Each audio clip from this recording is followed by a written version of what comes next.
listening to America's Web Radio on the AmericasBroadcastNetwork.com. Thank you for listening.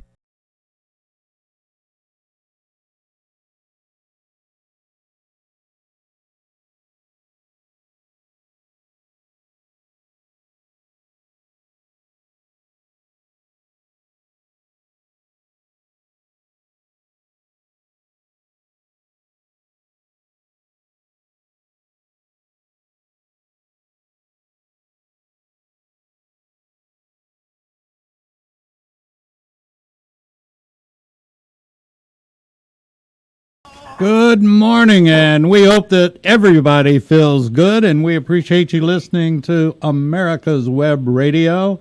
And this is David's pick, starting out with a cadence that we generally always do. But before we get started with our guest today, I want to do what we've started doing, and that's take time, just a minute of everybody's time that's listening in today, or whenever you're listening, be it on a podcast or be it right now. Don't wreck your car, but just take a moment and peacefully think and thank God for our veterans, the service that our men and women over the years have given to our great country, and that they've always answered the call.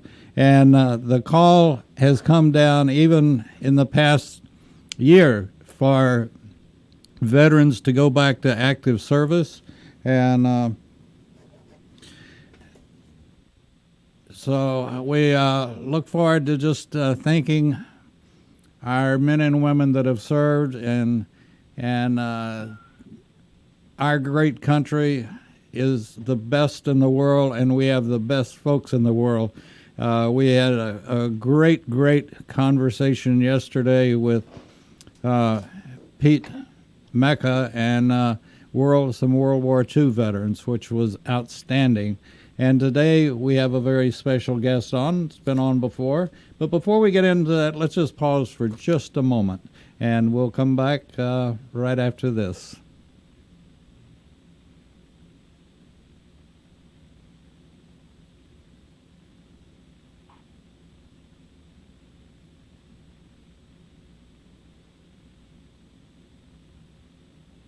Thank you.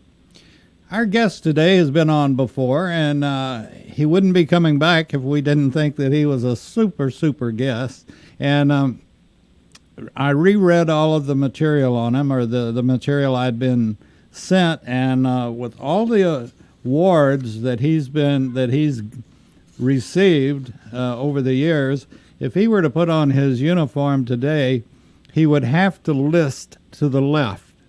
There's just so many ribbons and awards that I know his left shoulder would be bent down just a little bit. With that being said, welcome back to America's Web Radio, Philip Forsberg.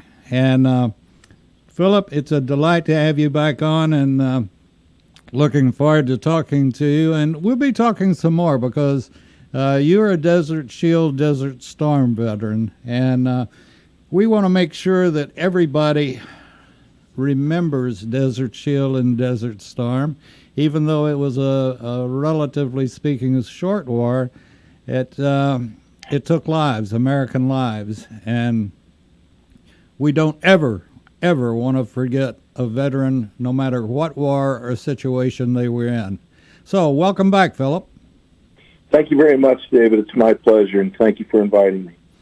Well, and I should mention Philip's a retired colonel, correct? Lieutenant Colonel. Lieutenant Colonel, I'm sorry. And but Lieutenant Colonel, and anytime I talk to an officer on David's pick, I'm at attention until they will give me a parade's rest to sit down. But that's all right. I can stand as long as I have to. Us grunts learned how to do it. Anyway, let me ask, I certainly remembered you being on and certainly remember talking to you, but what haven't you flown? And isn't it a little strange? Don't most people go from fixed to helicopters as opposed to helicopters to fixed?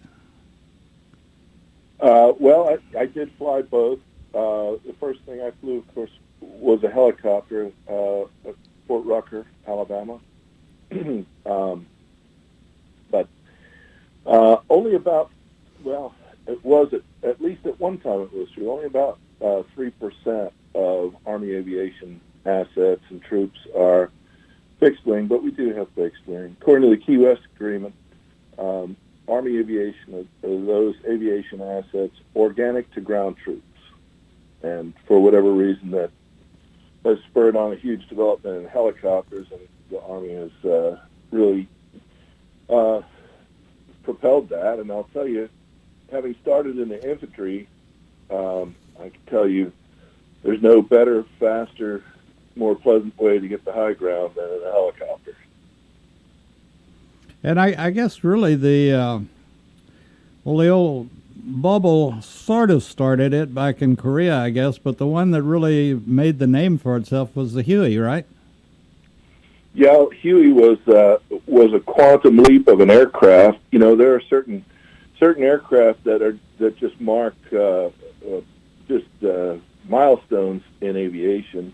For instance, the DC-3 or the 247 was huge. The C-130 Hercules, huge quantum leap in aviation. They're still being used today, 60, 70 years after they started using them. And Huey was one of those. I really feel like the Black Hawk is another one as well, although I never flew the Black Hawk. You know, you mentioned the DC-3. That was the first plane that I ever flew on from Lubbock to Dallas. And the old tail dragger, DC-3. And if you were in the back row, you had to walk uphill to get to the door to take the stairs. But it was a very interesting, very award-winning plane. It was, in many ways, it was sort of like what you could look at. It was very versatile, and that's the way the Huey was. I don't know that the Huey was. I don't know of anything the Huey at one point or the other wasn't used for, particularly in Nam. It was definitely a workhorse, or if you would say, a mule for the Army. Yeah, exactly. I want to talk more about, because it's amazing the number of folks that have already forgotten, or in some ways I'm not even sure they were aware of Desert Shield and then Desert Storm. And we can't let any veteran of anything be forgotten, and certainly not when it's a situation like Desert Shield and Desert Storm. So what would your first impression of Shield and Storm? Well, you know, I had just come back from a year doing separated from my family in Honduras, flying radio recon, my first assignment in fixed wing, and I wanted to settle back into a garrison unit in the States. You know, I'd been to Fort Hood before when I flew helicopters, and so I asked to come back to Fort Hood, and just thought I'd be training up to fight that great Soviet battles that we were going to one day fight and cross Europe. And very quickly after I got to Fort Hood, we got this alert for this what was called Desert Shield, and wasn't real keen on separating from my family again and going over to Saudi Arabia. I'd never been to that part of the world, and you know, we all wanted to know. Well, you know, we understood that, okay, this one fella had invaded another sovereign country, and we were going to go over there and show the flag or something. We didn't, you know, are we going there to attack him? Are we going there to fight? Whatever. And so nobody really knew how long we were going to be there, and none of our leadership would ever say how long we were going to be there. So we packed up and left. And I think we got our alert on about the 4th of August. No, I'm sorry. It would have been sometime after that. I think Saddam invaded on the 2nd of August. it was probably sometime in mid-August when we got our alert, and we spent every day from then on working from about 5 o'clock in the morning till 10 or 11 o'clock at night, doing everything we needed to do to get ready to go. We had to go to legal briefings about deadly force. We had to go for inoculations and physicals. We had to go for dental checkups. We had to go to rifle and pistol ranges. We had to get all our records together. We had to pack all of our organizational equipment into containers. We had to paint all our vehicles this new sand color. And then, of course, anything that was broken, we had suddenly become the Army's highest priority, and repair parts came flying in from out of every corner of the world. And now we had to fix everything that we had already reported was in disrepair. And so it wasn't until the 23rd of September, if I'm correct, that I actually left with the main body of our force, of our company. We had a Boeing 747-200 from Pan Am. Was an airplane that was titled the Clipper New Horizons, I remember. And I did some research on that tail number. That airplane itself had been hijacked and taken to Pakistan at one point. And a number of people died on it. Anyway, I digress. And so we flew from Robert Gray Army Airfield to Portland, Maine, I think, somewhere in Maine. We didn't get off. We just refueled. We flew from Maine to Rome, Italy, Leonardo da Vinci Airport, and refueled. Didn't get off the plane. And then we flew on into Dhahran, Saudi Arabia. It was around midnight when we got there, and I was one of the first persons off the plane. And they opened that door in the middle of the night in Saudi Arabia in September. The heat and humidity hit me like a wall, and I could not believe. The first thing through my mind was, what are they paying to heat this place? Because the whole outdoors was heated up hotter than I'd ever been in my life. So we settled in, and they got us some real estate. We had an advance party that showed up, and they got us. We were assigned to King Fahd International Airport, which is the airport for the city called Dammam. And at the time, this airport was under construction, and they had given us this building, which I was told was the meteorological station for the airport. It was a small concrete building about the size of, maybe a modest ranch house in the U.S. Was 100% concrete, flat roof, and it didn't have any doors or windows on it. It was just this huge concrete shell. And then they gave us this huge parking lot that had already been lime stabilized for paving. Has not been paved at that time. And we had all these tents, these very strange tents. We had brought our GP mediums with us from the States, but rather than use those GP mediums, the King of Saudi Arabia had given us these Saudi military tents. And they're actually quite unique. They had two large poles in the center and a beam that kind of went between the two poles, and then some shorter poles around the outside. They were rectangular in nature. We put 4 men in a tent, and what's unique about this tent was it had it was canvas, but then it had like a canvas shield, if you will, on top of it that was separated from the roof of the tent.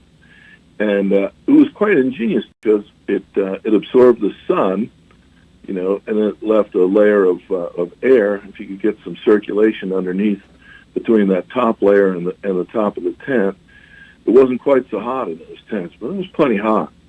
But we had tents that had to be put together for a battalion of about, I would guess, close to 500, and we had to drive these stakes into the ground into this lime stabilized parking lot, and so we got in this large power drill, and we drilled holes for our tent pegs, and our tent pegs were actually sections of reinforcing bar from reinforced concrete that had a little crook on the end of them. We had to drill a hole for each tent peg and then drive it in with a 9-pound sledge, and then and then once we were done putting up all the tents, we had to build a sandbag wall around all of the tents, and so we had quite a bit of work to do putting up tents and then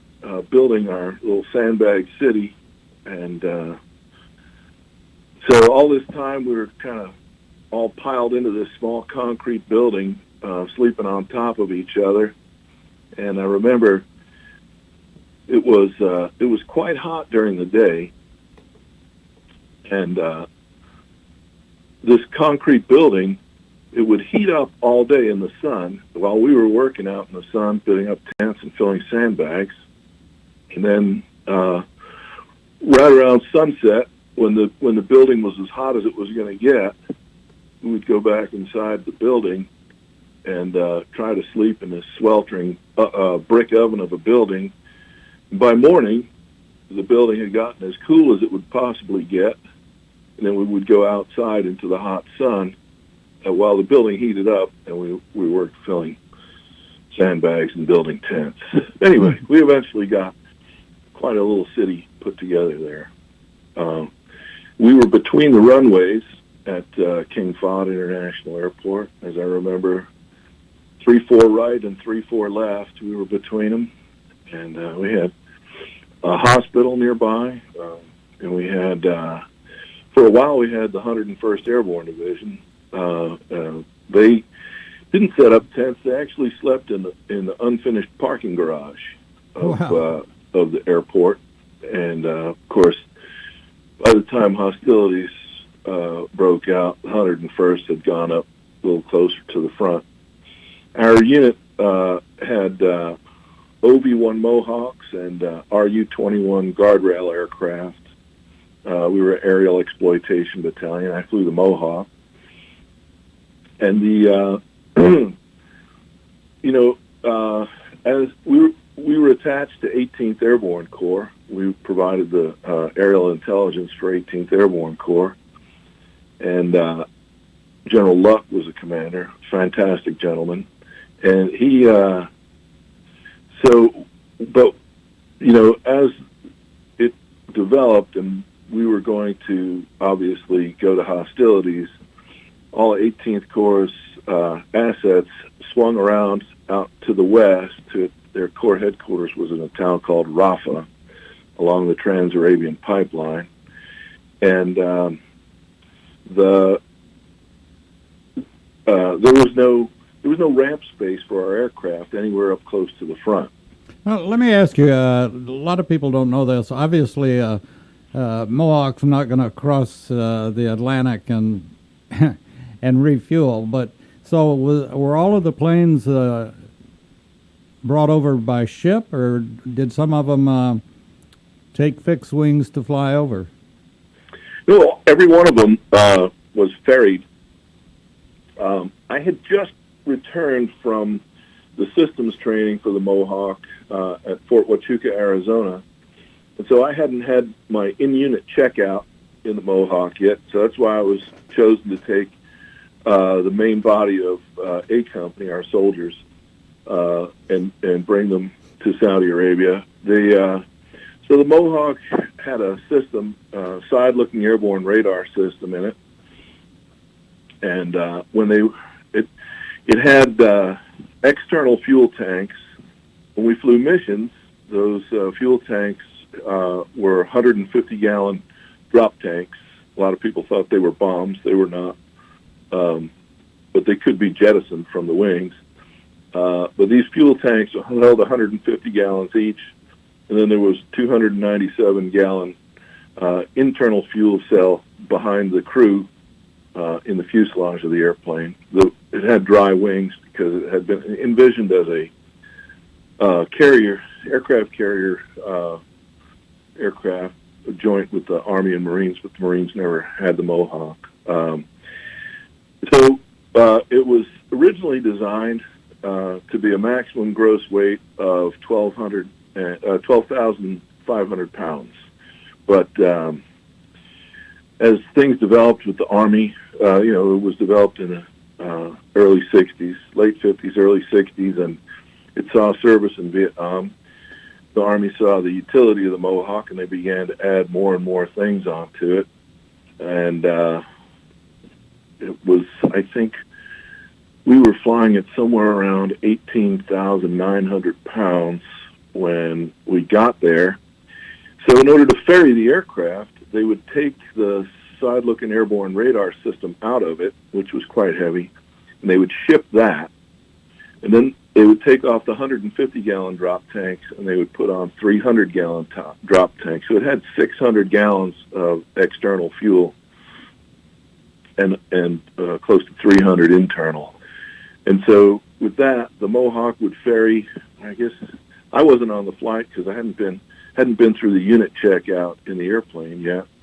But I believe they went to Maine again, then Gander, Newfoundland,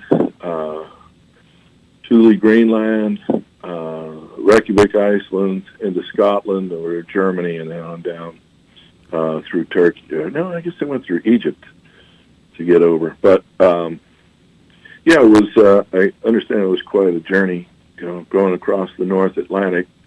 They all had these thermal survival suits that were, I don't know, we give them an extra 30 seconds of useful consciousness when they hit the icy Atlantic. But that was not part of what I did. So so yes, the aircraft and our RU-21 aircraft also, they took a lot of weight out of there, put auxiliary fuel tanks, and that ferried as well. Okay, Army's pretty good on planning for contingencies. Sometimes. Let me ask, with the Mohawk, what effect? We know that the attack helicopters had problems in the desert, in the sand, and the blades would be eaten up literally by the sand. And what about the Mohawk? When did it suffer problems, or did it suffer problems?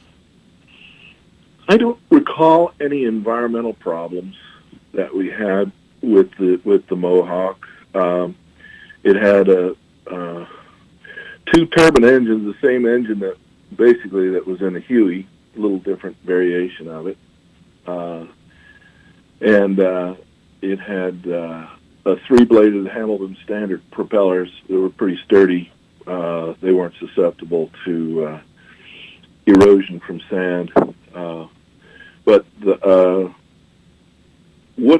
because there was no ramp space for us up close to the front, the planners decided, well, what we'll do is, even though we have the side-looking airborne radar systems installed, we'll let you fly your SLAR missions with the 300-gallon ferry tanks on board, and we give you a special permission to go up to 20,000 pounds max gross weight. Well, here's an airplane that was designed originally to be 12,500, and now we're flying at 20,000 pounds. I'll just say, when it was, full of fuel, getting ready to start a mission, it was not a very nimble aircraft. It took I think we had 11,000 foot of runway there at King Fahd, and that was never too much more than enough. But so what we would do is we would fly up to a forward area and refuel the airplane, top it off, and then we would fly into the mission area, and we would spend 6 hours fly in the mission area, and then fly from there to Rafah, to the Corps headquarters, and drop off our onboard imagery for the imagery analysts. and then we would refuel at Rafa and fly back to King Fahd, and a complete mission doing that was about 9 hours of flight time, and that's 9 hours in an ejection seat. The Mohawk had ejection seats, and it was quite taxing. And we would do one of these missions. Well, during the hostilities, we did one of these missions. I personally flew a mission like that every other day, so 9 hours every other day. And total time, from the time you got your mission briefing and did your pre-flight and took off to the time you came back and did the debrief, it was typically about 14 hours of duty. 9 of that was pure flight time. That's barely enough time to get a beer and go to bed. Well, there was no beer there. We had, they were very generous. I guess, I don't know if it was Anheuser-Busch or somebody makes this O'Doul's non-alcoholic beer. Yeah. And so they would send us these pallets of O'Doul's, which we lovingly referred to as Abdul's. But that was it was less than 0.5% alcohol or something that says on the label. Anyway, it was, essentially had about as much alcohol in it as a glass of orange juice. And that's probably being generous, isn't it? Yeah.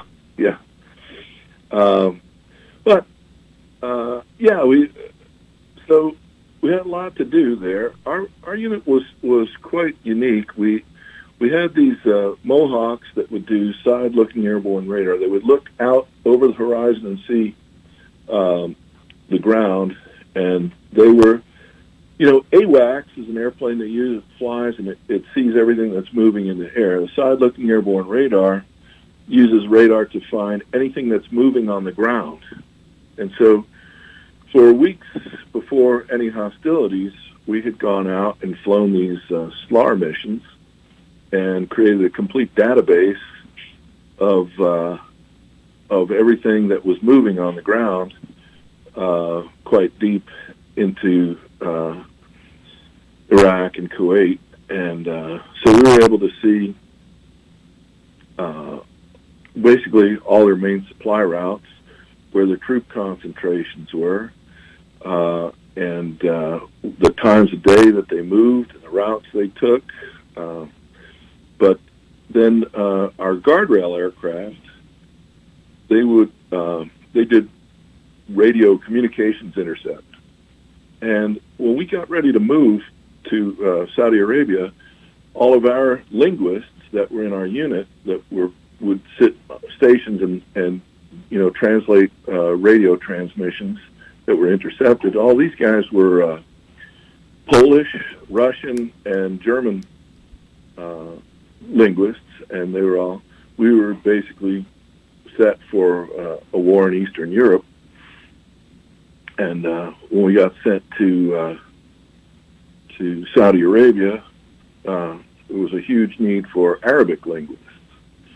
And I recall that there were a great number of Kuwaiti nationals who, a lot of the families there are quite wealthy, and these fellows had been in the United States studying in the university. So they were very good at English, but they were also native Arab speakers. And they were young, they were of military age, and they wanted to do something to liberate their homeland. And so Philip, the U.S. Army took these guys, they put them through a 2-week shake and bake class, how to wear the uniform, who you salute, whatever, gave them all sort of an interim top secret clearance, gave them all each the rank of Sergeant E5, and sent them to us. And these guys did the radio intercept, and they were fantastic linguists because, of course, they were native. Mm-hmm. They spoke very good English because they were going to college in the States, and they were super motivated to do the job of getting Iraq out of Kuwait. Let's stop there and take our first break, and we'll be back talking more of Desert Shield and Desert Storm and want everybody to remember it. We'll be back right after this. Or taking the family on a vacation in a 71 Oldsmobile Vista Cruiser, you need to tune in to Classic Cars with Steve Ronaldo and Jim Weber every Saturday from 8 to 9 a.m. on americaswebradio.com. If you live to serve and want to make an even bigger difference, Okay, Philip, how are we doing? Doing great. Okay. You can hear me all right? I can hear you just fine. Good. Okay, we'll be coming back shortly. Plus, you'll receive competitive pay and incredible benefits, so you'll be taken care of, too. Learn more at GoArmy.com. You're listening to America's Web Radio on the AmericasBroadcastNetwork.com. Thank you for listening. And you're back on David's Pick, and we do thank you for listening. And we've got a very interesting guest on that Philip's been on one time before. And yeah, if I were a betting person, I'll bet he'll be on more. It's Lieutenant Colonel retired Philip Forsberg, and very interesting career. And we were talking about the Mohawk, and Mohawk, I believe, is made or was made by Grumman American. Is that right? Yep, Grumman Aerospace, Bethpage, New York. I used to fly. They had a Tiger and a Cougar for general aviation, and I always loved that plane. I felt like I was in a little bitty fighter, and it had the canopy cockpit, and it was a very interesting, fun. It was more fun flying that than the 150 or 172. So anyway, the Mohawk, I was going to ask what you did in Desert Shield and Desert Storm, if it had been done, or it was done, so to speak, in previous wars, but generally speaking, it was all film. So what you brought back was digital, I would assume, or what kind of capture did you all have on your equipment? The side-looking airborne radar system on the Mohawk produced imagery on a roll of heat-sensitive acetate. There's only one pilot in the Mohawk. He sits in the left seat. In the right seat was a systems operator. They're originally called aerial sensor specialists. That was the Army's designation. They didn't really, the troops that held that MOS didn't really like the acronym for aerial sensor specialist. So they called themselves TOs, or technical observers. And so our TOs would sit in the right seat, and they had a Motorola APS 94 radar. And it basically, it had a sort of a light table in front of that guy in the right seat. The acetate would have a supply roll at the top and a take-up reel at the bottom, and it would pass over basically a heater bar, and this heat-sensitive acetate would get information from the heater bar, would produce an image, and that image would slowly roll down over a light table. And the light table would be where he could do some onboard imagery analysis of what he was looking at. It had a faint shadow of the terrain, and then it would have a dark dot for anything that had moved while the aircraft was painting with radar. And so it would give him a reference to the terrain where the target was, and then we didn't typically. Well, before hostilities, we just noted all this stuff and handed it over to the ground-based imagery analysts who would do a more thorough analysis of it. But during the actual ground war, we would get this imagery. We would find where the moving targets were, and we would send the coordinates to the Airborne Battlefield Control Center. The Air Force would have a C-130 kind of orbiting that would be receiving target information from all various sources, and that would assign the targets to various aircraft for interdiction. And I can recall the day we sent the Iraqis fleeing from Kuwait City and the Highway of Death. I think I called in. I have it recorded somewhere. I believe it was 66 targets on that day. I called in just from one mission. Wow! And of course, initially I was encrypting using this little encryption table they had given us. I was encrypting the grid coordinates, and the fellow in the Airborne Battlefield Control Center was quite frustrated that the targets were coming too slow. We had all sorts of customers that were ready to take orders, and so he said, just send it in the clear. Don't encrypt, just send it in the clear. So we just started sending targets to him. And I guess, enemy intercept could have done something with that information, but by the time those targets were neutralized, the information was sort of extended. The C-130s that were circling around that you mentioned, they had that the cannon on them, right? Well, now you're talking about the Spectre gunship. That's the AC-130, and those are all in the Air Force Special Operations Command. And they were there, but the mission of that aircraft is to go out and shoot the targets.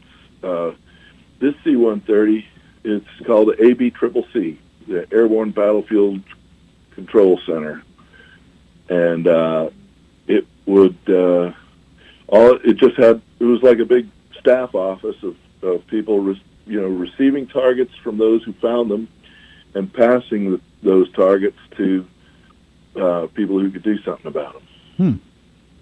So it was intermingled between the Air Force and the Army?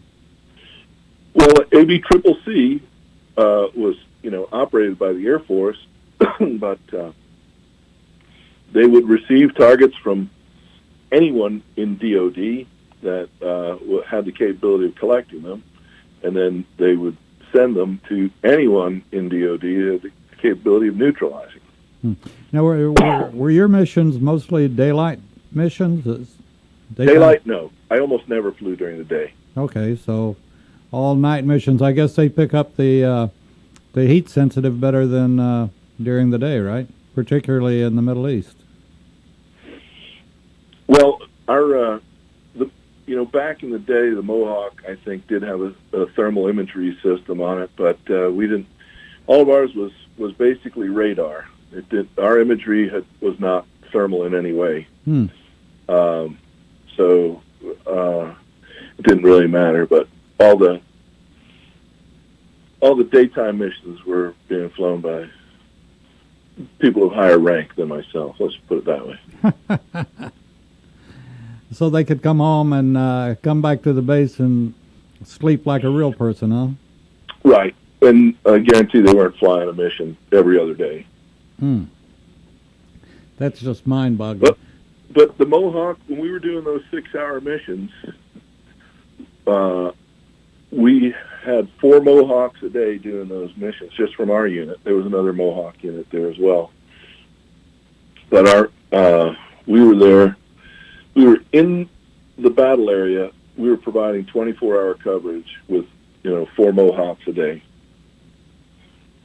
6 hours each. We wouldn't leave the target area until our relief showed up. Okay, so your right seat was not a pilot at all? No, sir.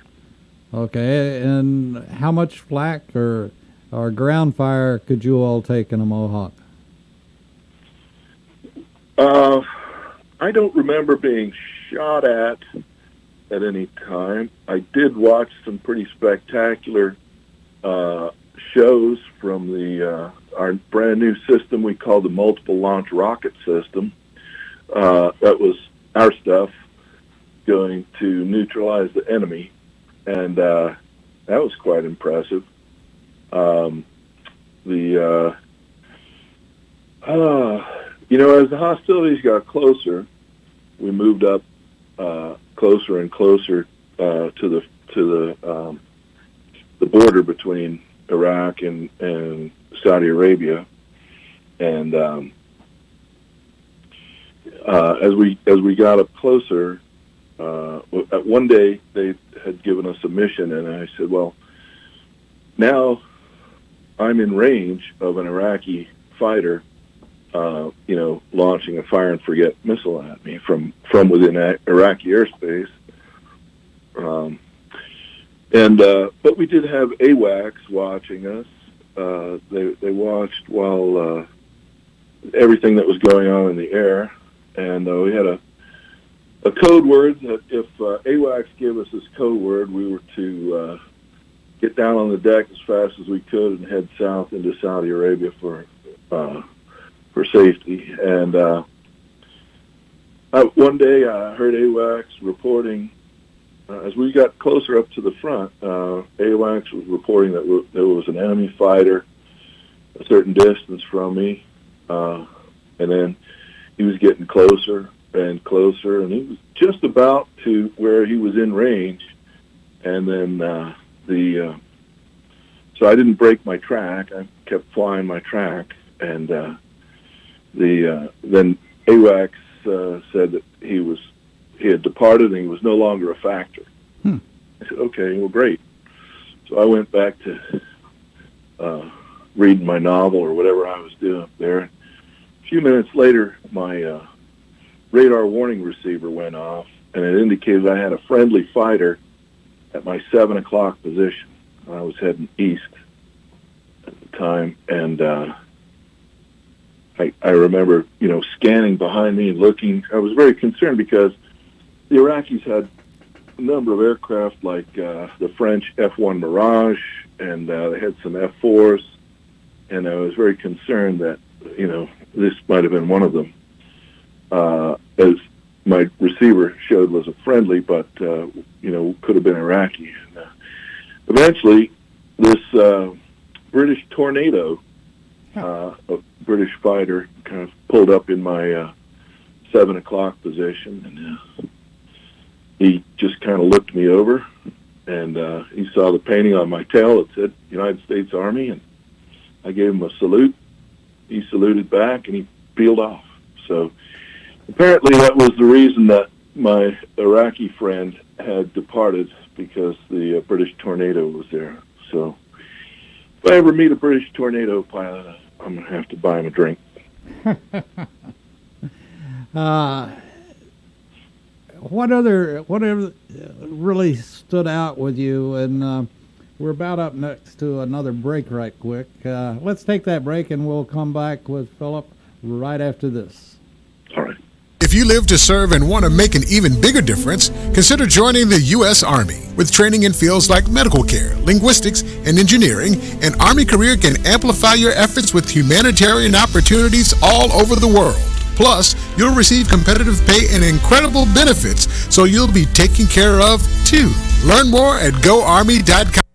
Hey folks, this is Victor Armendariz with the On Point with Victor show. Just to remind you, don't miss every Tuesday 2 to 3 live right here on America's Web Radio. And remember, I'm not angry, I'm just right. Ladies and gentlemen, boys and girls of all ages, I am Roger B., host of the Locked and Loaded show on America's Web Radio. Join me live every Tuesday at 1500 for the best in gun news, gun products, and gun politics. You're listening to America's Web Radio on the AmericasBroadcastNetwork.com. Thank you for listening. And we're back with Lieutenant Colonel retired Philip Forsberg. And Colonel served in the Desert Shield and Desert Storm, and flew basically the Mohawk, which was, for lack of better words, would you call reconnaissance? Or observation? Actually, it's a surveillance airplane. Or surveillance, okay. And how long did it take you to get your night and day straightened out again? that was a sort of an exercise in extreme insomnia. Anyway, when I did have a day mission and I was able to sleep at night, as I said, our tent was right between the runways, and the Air Force would have 2 F-16s arming up in a pad not far from me. And so they would spend about 15 minutes in the pad arming up, and then at an idle, and then, of course, an intense turbine engine whine while they armed and fueled in the arming pad, and then you'd have 2 F-16s do afterburner takeoffs from the runway, which was just deafening in my tent. And then you'd have a period of about 15 minutes of relative silence, and then another pair of F-16s would show up to begin the arming process. And they did that for the whole air war, as far as I could tell. So it was kind of nice to be able to come back and sleep during the day when the F-16s weren't running. Even though in the wintertime there, November, it actually began to rain a bit, which it didn't exactly bring the desert to life or anything, just made kind of a clay mud out of the soil there. But we actually started to see birds for the first time when it began to rain.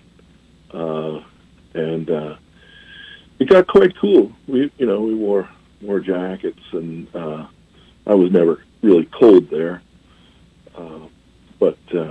And then it began to heat up again in March, pretty good. So we actually got to fight the war in sort of the cool period. Now, you told me that you went back, right? I did who? You went back over there, is that correct? Well, after I retired from the Army, I did quite a bit of flying commercially for a cargo outfit that did contracts with DHL. And although I had vowed never to go back to King Fahd Airport ever again in my life, my first international trip ended in Bahrain, Kingdom of Bahrain, and they got me a ticket home to the States on Lufthansa, and the first leg of that was from Bahrain to King Fahd International Airport, and I had about an hour on the ground to look out at my old stomping grounds. And so my little vow never to return was thwarted at that point. Yeah, I guess people learned you never say never. Is that right? Yeah, exactly. But at least you didn't go. At least you didn't go back under the same circumstances. No, I didn't go back there with any intent of hurting anyone. So, I'm a big believer in there's a reason for everything, and there are no coincidences. What would you say would be the biggest factor that you got out of your time in the area, in country, during Desert Shield and Desert Storm? And is there anything at all that you use today out of that experience? Well, I learned some Arabic language that I, would use from time to time when I would go back to Bahrain or Dubai doing my commercial flying, or if I meet Arabs elsewhere, just some greetings and niceties. We didn't really have much interaction with the people of Saudi Arabia because their culture is, well, of course, it's not a heavily populated country. And if you take a look around there, you understand why. But they kind of keep to themselves, and we weren't there to really mix it up with the locals or win hearts and minds or anything. But the king certainly was very kind to us. He provided us all the fuel that we needed for our whole war. The tents, like I told you, was he even gave us a medal for liberating Kuwait, and it has a little palm tree and swords, crossed swords device on it that's pure gold. So I think that was pretty nice. Philip, would you say, and I know there's really no way of knowing, but to have come up with the medal and so forth, is that from his American advisors, or do you think that it was from Saudi advisors that would have the idea of let's give a medal or let's do this or do that? Well, I couldn't say for sure, but I have no first-hand knowledge. But I know the rumor while we were over there was, is a man of great wealth, and we had about 500,000 troops deployed there, and the rumor that I heard was that King Fuad, I guess it was, had made an offer to give a cash award to every troop that had come there from the U.S. at $10,000. So, that's quite a bit of money, but he's sort of a guy who had that sort of money. And then the counter to that, or the follow-up to that rumor was that our president had told the king that our soldiers are not mercenaries. But, a lot of folks said, speak for yourself, Mr. President. But anyway, true or not, I don't know. But I do know he was very kind and generous to us, and very grateful to have a bitter enemy like Saddam Hussein put to flight. Saddam Hussein started that war with the 5th largest army on the planet, and he had 41 divisions of troops at the beginning, and in 28 days of total hostilities, and I think it was 100 hours of actual ground combat, we had rendered combat ineffective 39 of those 41 divisions. So I'll take that as a pretty good accomplishment to do about a month's work. Well, this is one thing that I kept saying, and please correct me if you disagree, but, what the hell did he know about fighting, really? What did he know about, other than being a bully and, having any and everybody that disagreed with him killed? He really was not a general or capable of, he was just a bully. Well, he miscalculated, and he believed that the United States wasn't willing to do what we were quite obviously, in retrospect, willing to do. Yeah. And, it eventually, I can recall that at the time, President Bush 41, his political enemies were making all sorts of accusations against him for what we were doing over there, beginning of the conflict, and they made him swear up and down that all he was there to do was to drive Saddam out of Kuwait. And so when Saddam left Kuwait, we had sort of painted ourselves into a corner where, we couldn't pursue Saddam, even though he was a very bad guy. And, of course, that led to future misadventures. But I do recall that in Thanksgiving of 1990, November 1990, President Bush made a visit to Saudi Arabia to see the troops. And at the time, as I said earlier, we didn't know if we were going to go to fight or not. And so everybody was quite anxious to know when we were going home. And so I was I was asked to provide two enlisted soldiers to go have Thanksgiving with the president. So I picked two of my soldiers, sent them, and when they came back, I asked them, what did the president say? And he was very clear. Apparently, he had two messages. The first message is, no one is going to spend one day here longer than he needs to.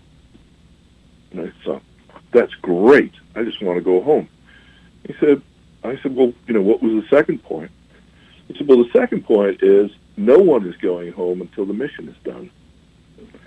And that had the effect throughout the theater to make all of our troops say, okay, if we have to kick this guy's butt in order to go home, what are we waiting for? Let's start kicking. Yeah. Let's go. I'm ready yesterday because I want to go home. It was a great motivation. Yeah. Oh, yeah. It was an interesting time, and I think I don't feel like the citizenry appreciated what was going on over there, and like you just said, everybody was ready to go home, and yet over here a lot of people were ready for and thought that we should have followed Saddam right back into his home and destroyed him. If it meant going to Iraq, we went to Iraq, but yeah, we didn't. And our Stormin' Norman, I think he would have gone across the country to have gotten Saddam. Well, not to draw a parallel between myself and General Schwarzkopf, who's a great leader and a fantastic soldier, but he did not play in the political, and so that's the point. That's the mark of a soldier. He does what his nation calls on him to do, and he obeys the lawful orders that are given to him, and he doesn't pass judgment on the politics of it. Yep. Well, I tell you, we were very effective at what we did. I was quite pleased, and I'm very, very, very thankful to the American people for resourcing us the way they did. And so, if they want to forget, there's a lot of days I just want to forget too. With that being said, we'll let everybody think about that, and we're going to have to put the plug in the jug and get out of here, get ready for the next show. Ron Bachman and healthcare, whatever. Anyway, we've got Ron Bachman coming up very short. Healthcare Insight, and sir, you will come back, I hope. Anytime, David. Thank you. Thank you, sir. Take care, and we'll be talking to everybody very shortly.